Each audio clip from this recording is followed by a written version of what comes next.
All right, guys. First up, we're going to start with Anthony Dasher and then Andy Walsh.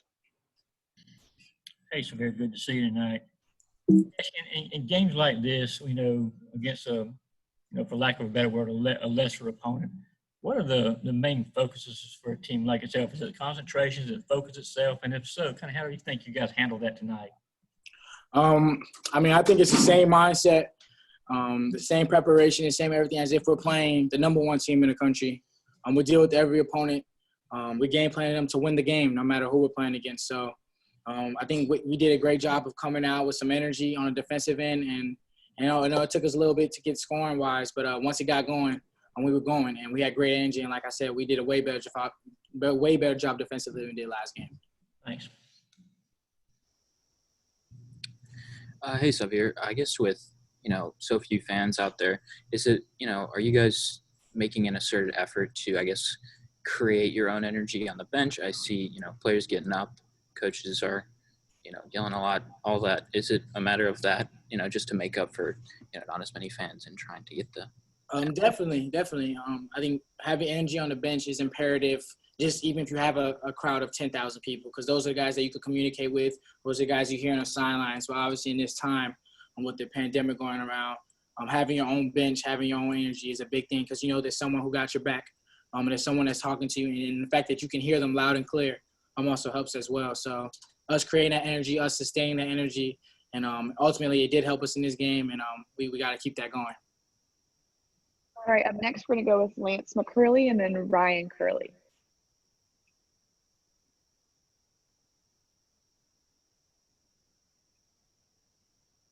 Lance, do you have a question?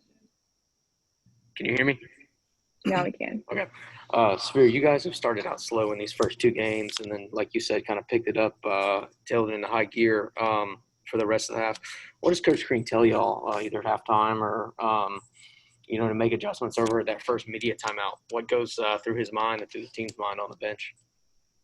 I don't think we started off slow the first game. I think we're up 11-2. If you guys are calling that a slow start, then we got some work to do. But definitely this year, this past game was a little slow start. But our defense was good. It was 3-1 or whatever it was, and that's imperative. That making sure our defense is on point, because we know we can score. We can score in bunches. We can score at spurts at a time. We can score in a half court in the transition. So as long as we knew that that pace that we kept playing with, that eventually was going to affect them and wear them down. So we kept strong on the defensive end, knowing that our offense was going to come.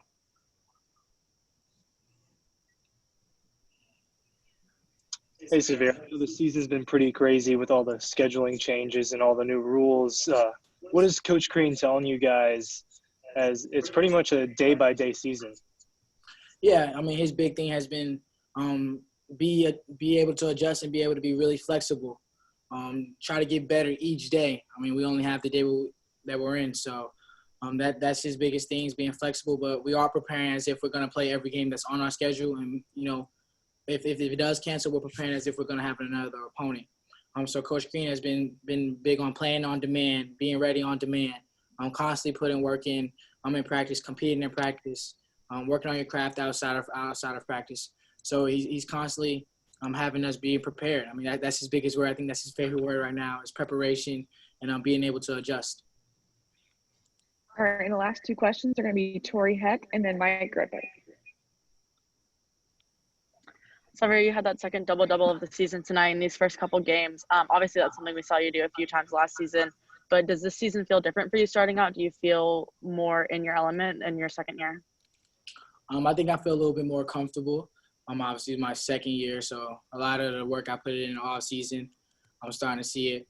I'm kind of play into the games, and most of that double-double stuff is a credit to my teammates as well, because those are the guys who end up finishing the plays, making the shots. So I give all the credit to them. Those guys have been really locked in all summer. Each of them individually has gotten better. If they're a new person, they've gotten better from when they've gotten here to now, and obviously with the returners, they've obviously gotten better. So I think that's more of a credit to them than it is to me, and hopefully we can keep this going where everyone's playing really well. I guess they're hitting more shots this year to get you those double-doubles you're saying, Sahvir. Eight new guys. You're the guy that brings it all together. How challenging is the choreography, the balance, And just how far along would you say that you are right now as to where this team can be? I'm sorry. Can you repeat that question? You're muted. Here we go. You being the glue guy, guy that dishes it out, the choreography that you guys need to play that type of winning basketball. How far along are you, and how difficult is it with 8 new guys that you're dealing with this season? I think as far as the 8 new guys, I don't think we really look at it. It doesn't have the same feel as it being 8 new guys, because most of those guys are guys who've had college experiences already. Whether they're coming from the JUCO level or they're grad transfers, those guys bring a level of maturity, a level of knowledge, and a level of eagerness to wanting to learn and implement that stuff that we're doing in our offense and on defense as well. So it's more like just guiding them, bringing them on in ropes, because, guys like who are the sophomores, me, Tumani, CB, Jaquan Jackson, and upperclassmen like Ty Fagan. Those guys have already had a year or two of experience with Coach Green under our belt. So we're just kind of bringing them along. And then they also adding to it to knowledge that they know they got from their previous school. So I think it's been an easy adjustment, just that everyone has that college experience already. And to say where we are, we've got a lot of work to do. I think that's every team in the country. But I think game by game, or the past 2 games, that we've seen a lot of progress in the defensive end, and also with our ability to make free throws and get to the line. So we have some really positive stuff going.